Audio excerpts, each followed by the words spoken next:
Muy buenos días, señores funcionarios del gobierno regional, público en general, señoras y señores.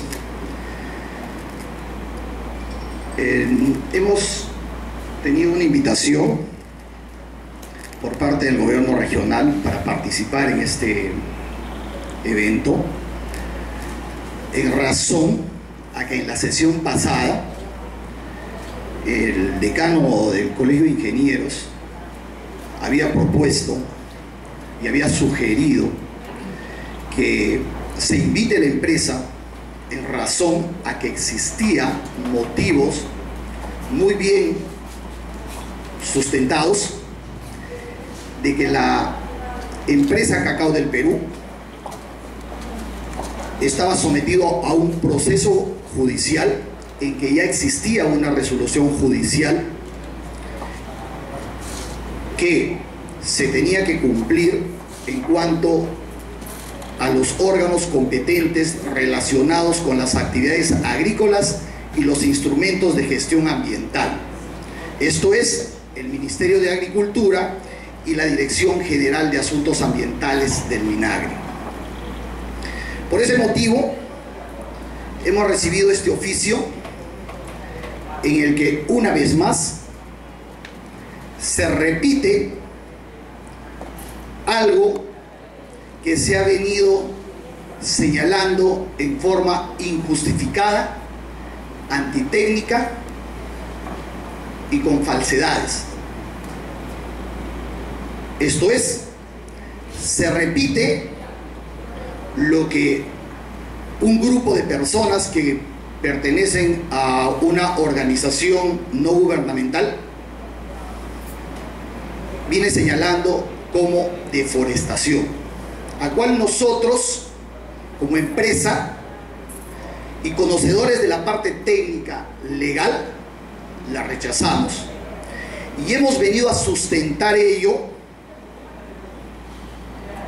legalmente y con argumentos jurídicos. Como dijo por ahí una persona que intervino, que me parece que es ingeniero agrónomo, así como algunos forestales que participan, conocen muy bien la normatividad, porque este tema es un tema muy complejo. Muy complejo, ¿por qué? Porque es muy técnico. Y para conocer estas normas técnicas, pues se necesita estudiar las normas e investigar.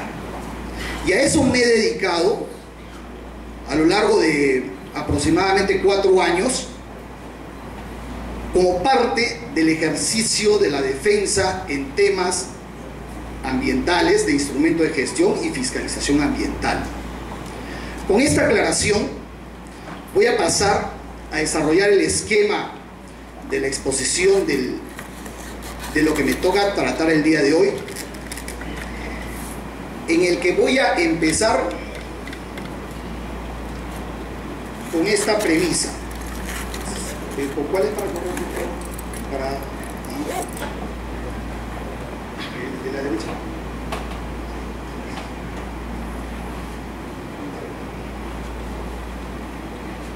Ok, gracias. Queremos empezar con esta premisa, que la actividad agrícola, productiva, sistemática, permanente, extensiva, sostenible de la empresa Cacao del Perú Norte SAC no es una deforestación. Y vamos a sustentar que no es una deforestación porque hace un momento escuchábamos también a un economista que señalaba que para las actividades agrícolas se tiene que talar, se tiene que desboscar. Y es importante aquí empezar por algo, que es establecer y determinar la capacidad de uso mayor del suelo en el que se va a realizar una actividad agrícola. Porque no se puede realizar actividades agrícolas en aquellas áreas que tienen capacidad de uso forestal.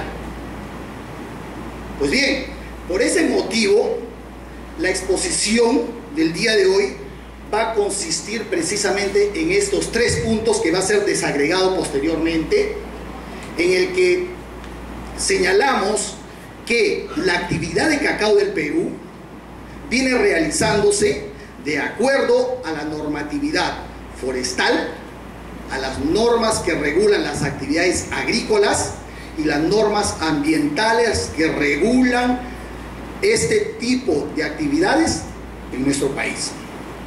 Segundo, que las actividades agrícolas que viene realizando Cacao del Perú no se viene realizando sobre bosques primarios, no se viene realizando en áreas de libre disponibilidad del Estado, como se señaló en una oportunidad cuando un ciudadano español, que ahora es funcionario del Minagri, afirmaba de esa forma en un medio de comunicación escrito de nuestra región.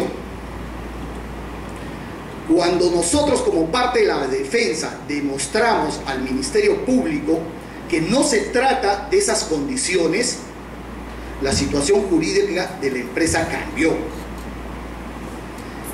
El otro punto es un punto también muy importante que le voy a desarrollar y que va a formar parte del esquema de la exposición. Consiste en que ha quedado establecido,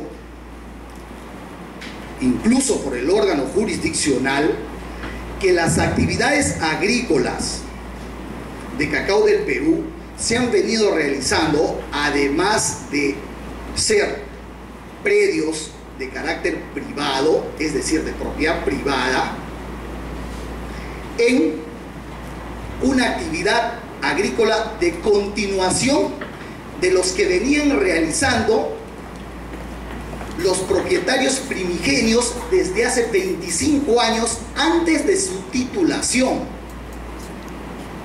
Por lo que si estas áreas, esta propiedad privada ha sido sometido a actividades agrícolas luego de la extracción de los productos forestales que tenían valor económico, ya no se puede hablar de bosques primarios. Por esa razón, quiero pasar luego a desarrollar la parte conceptual que está establecido en nuestras normas vigentes. De esa manera, en el reglamento forestal encontramos una definición de lo que es los bosques primarios. Y en esa definición establecida en el artículo 310 del reglamento forestal, se señala que se trata de una vegetación originaria, abundancias de bosques o árboles maduros, poco perturbados por la actividad humana o por causas naturales. Seguidamente, en el artículo 300 o 3.11 se señala y se define el concepto de bosque secundario.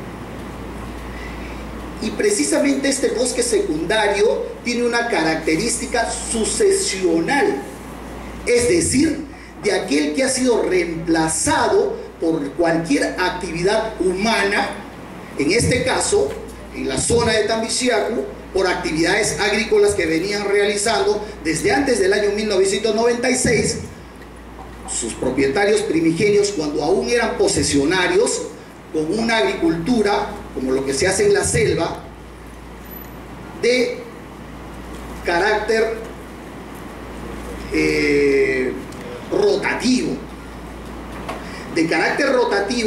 que lógicamente hace una gran diferencia a la agricultura que se realiza en la sierra y lo que se realiza en la selva.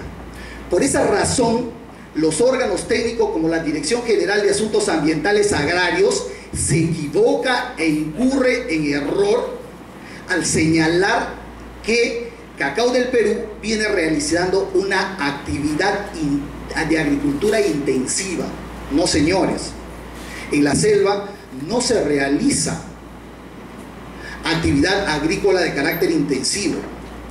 En la selva y en este caso de cacao, se utiliza otro sistema, que es el rotativo o el extensivo, en caso de siembras de cacao, como lo que se está haciendo en Tamixiapu, y como también algunos parceleros y agricultores asociados están realizando esas actividades con un programa de apoyo de la empresa en el que está transfiriendo su tecnología y que en su momento el ingeniero Vega lo va a explicar.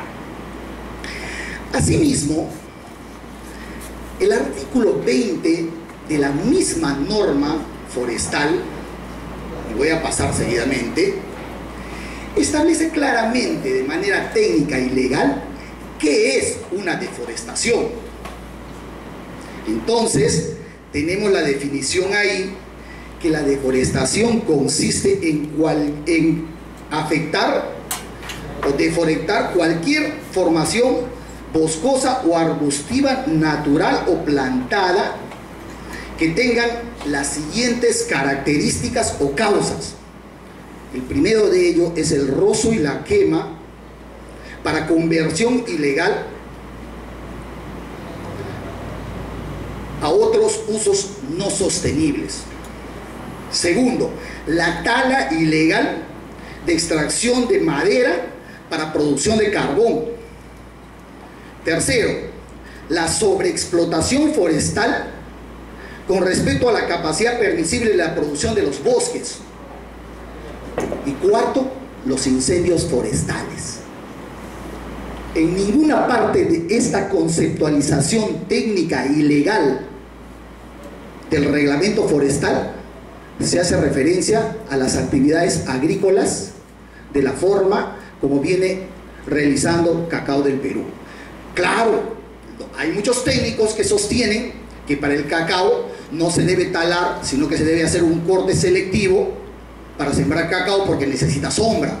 Sí, pero hay diferentes formas.